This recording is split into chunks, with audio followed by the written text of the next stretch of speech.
minulom dieli sme išli Ihlové u Prahy na Michovské nádraží. Dneska pôjdeme dve linky.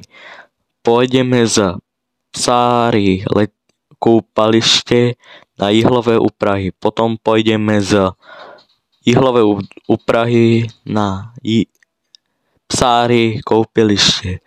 Užite si toto video.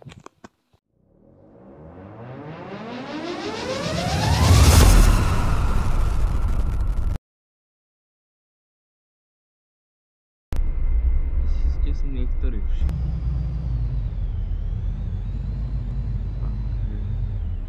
si pamätáte, my sme išli teda to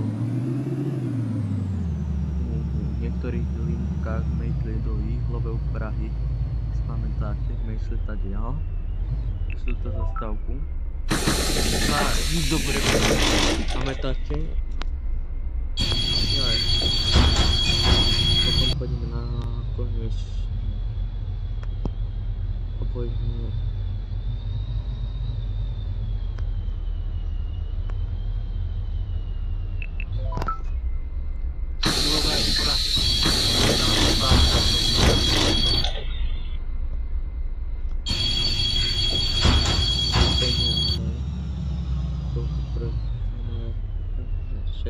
okej.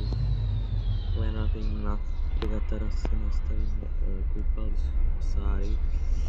Budeme. To je krátka linka. Ani nie na tej cesty.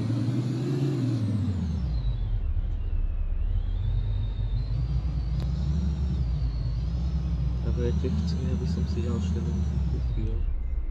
Tak dajte nejaký like.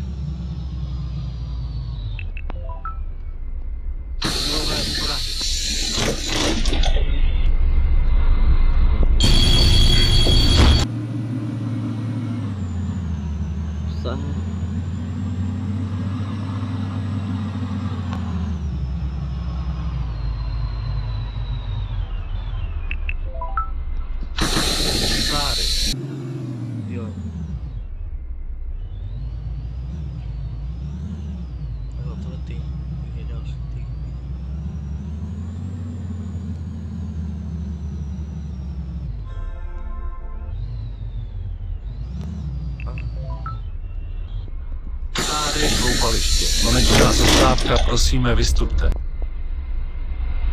Čakajte, vystupte do ďalšie video, keď dostaneme peniaze.